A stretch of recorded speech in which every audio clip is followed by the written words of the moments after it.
Okay, the mechanism of pain, type of pain that I think that this patient is exhibiting is nociplastic. I think this because our patient here, she had a fracture in her right lower extremity 14 weeks ago. After 6 weeks, she was able to get the cast removed, and by 10 weeks, the doctors had told her that she no longer had a fracture and it was fully healed.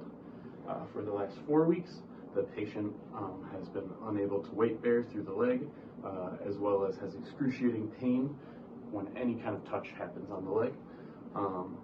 This, to me, shows that since it's been over 3 months, it's a chronic situation, as well as being nociplastic in that she no longer has a fracture in that spot, so she shouldn't be having MSK pain, and it seems to be more of a centralized issue. So for that reason, I do think it's nociplastic, and her pain just isn't exactly proportional to what she should be feeling, and that's what we're going to work on. Next, what we're looking at doing is something that I call like a multi-step desensitization protocol, working towards getting this limb to be more okay with things touching it without exhibiting excruciating amount of pain. Is that something you'd be interested in? Yeah, I think that'd be pretty helpful, because I mean, it's tough to wear like pants. I mean, when it's cold outside, you kind of want to be wearing pants. I don't want to be wearing shorts anymore. Yeah, not especially here in Minnesota. Oh yeah. So there's 2 different protocols that we could use in this approach. There's a standard protocol, and then there's one that I think may fit you a little bit better just because of the irritability of your symptoms and the excruciating pain that you're feeling. That doesn't mean that you're not able to advance just as quickly as a standard protocol does. I just think that it's smarter for us to start a little bit slower, see where you're at, and then we can build on it from there. How does that sound? I love it. Okay, so what we're going to be doing first is I have these 4 fabrics out here, and we'll be doing nothing to touch your leg right now during this session. But what I'd like you to do is feel each of the 4 fabrics with your hands and kind of decide of the 4 which is most like pleasurable to touch or least like painful, or what would be least to cause you pain. And that can be any system you want to do with it, and then rank them from least to most for me if you can. Okay. So just start going? Okay.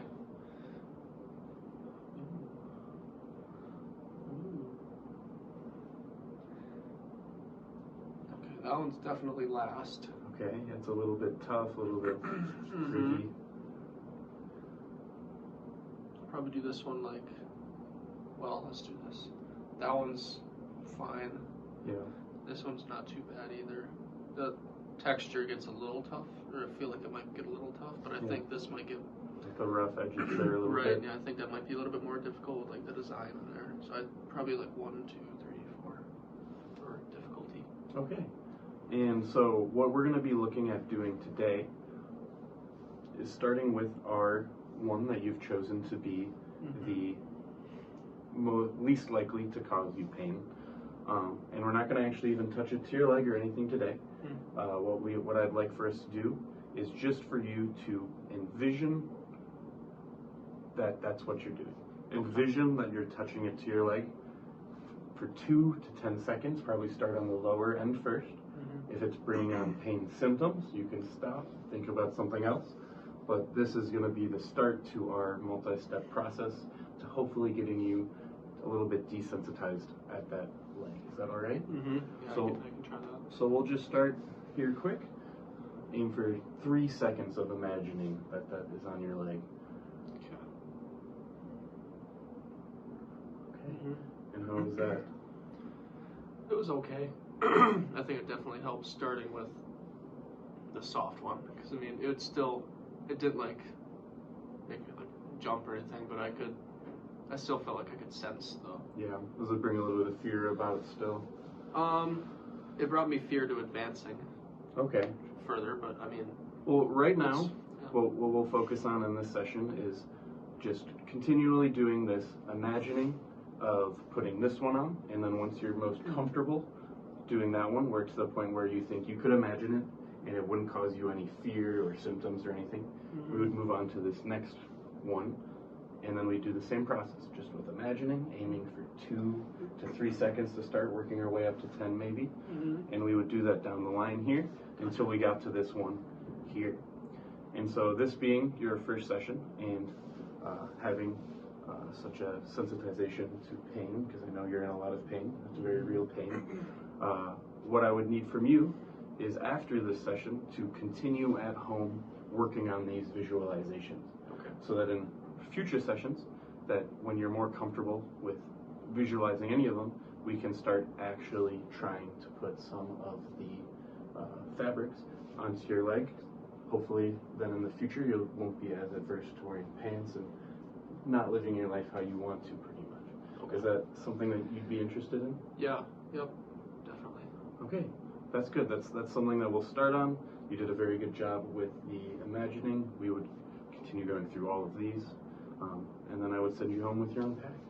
Perfect, thank you. All right, perfect. I want to talk to you about another intervention or way of thinking that you could maybe use to help minimize the sensitization to your pain and hopefully get you through the days easier. Is that something you'd be interested in? Yes. And I'm sure you're wondering why I'm holding a plastic spoon. A little bit. Yeah, this is actually part of what we call spoon theory. And I know just right off the bat that what is spoon theory? What does that have to do with physical therapy? But it is actually a way of thinking where you take spoons like this one, and you can physically do it with a cup and all of your spoons that you have throughout the day, and assigning those spoons to essentially your energy level or your ability to get things done. And you typically have a certain amount of spoons each day, and different tasks take up those spoons.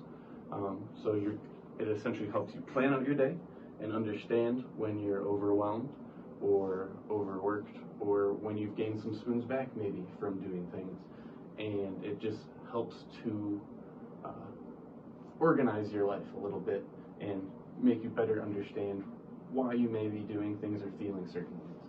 So is that something you might be interested in learning about? Yeah, I always need more organization. Yeah, don't we all? So some things I kind of want to know from you is what things in your daily life overwhelm you, or maybe kind of put you over that edge where you feel like you've got nothing left to give anymore? A lot of it, as of late, ever since the injury, it seems like just even getting out of bed can be a lot, and then just like from there on out, the rest of the day can just be a drain. So like, yeah, by the end of the day, I'm pretty much just toast. Even by like 3 o'clock some days, I'm pretty done. Yeah. But I'd say, like, depending how I get out of bed sometimes, like I've learned to not step out like on that painful side, because that could just kind of really set things off. Yeah, I could set it off in a pretty bad foot. So how many spoons do you think it might take you to get out of bed? Like how, if you had, let's just say a round number of 40 spoons for your day, how draining is getting out of bed for you? Probably about 3 to 4. 3 to 4 spoons. Yeah. Okay, and that's good to know. That's kind of setting a baseline for us to know that some things, even things that you may not think about being super tough with your very real excruciating pain, can really drain you, and it's a real drain, and it's there, and us acknowledging it can help you kind of budget your time. Okay. Because what are other things, like say hygiene or cooking meals or other things like that, like how much energy or spoons might that take you to do some of those things? So once getting ready in the morning, like, I mean, even showering is hard, because like doing body wash and all that, I like completely avoid that side. So that's pretty draining. I'd probably say that's close to like that 3 or 4 too. Yeah.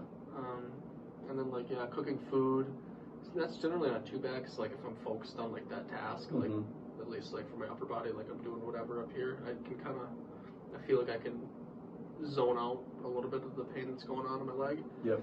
So it feels like it's helpful just to be doing different tasks, so I can't focus on the That's good. pain that's going on. So I mean, yeah, cooking's maybe like 1 or 2.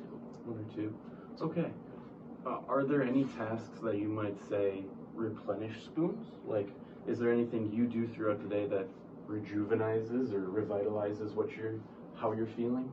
If I can get like my leg up, like I have a recliner that I like to sit in, and I'll just read a book when I'm in that recliner. So I'll like get my legs up. I can put sometimes, depending like how much pain's going on down there, I can put a pillow up just to get it up even higher. That helps decrease some of that pain, and I feel like it kind of rejuvenates me a bit, especially when I get that dual tasking, like while reading a book, I can focus on that rather than that just gives you a little bit more energy, brings you a little bit of joy, and we all need a little bit of joy in our lives, especially when we're in a lot of pain. Yes, we do. So how about, and I know right now you're not currently working at this time due to the injury, but when you were working, say, because you were a male woman, with your route, like how taxing was it for you to do your normal day of work? Like normally before all this, I mean, it wasn't too taxing at all. I was in pretty decent shape, like getting like 20,000 steps at least a day, doing all those different routes. Yeah, no, it was good. But now I can't even imagine trying to do that. I can't do it. That's why. Yeah. So right now, like that is an activity that is going to deplete all of your spoons. So that's something that we can work towards with this model, is knowing where you can allot your spoons in the morning. And hopefully over time, if we work on having you be in less pain, things will take less and less spoons. And then maybe there'll come a time where you're like, I have enough spoons left at the end of the day that maybe I can return to work in some fashion. And that's just kind of a start of how you can use spoon theory to organize your life and understand what really is taxing you and what you could be doing more or less of in order to accomplish those tasks. So I think this was productive, and I hope that you do try the spoon theory. Oh, I'll try the spoons. Oh, perfect.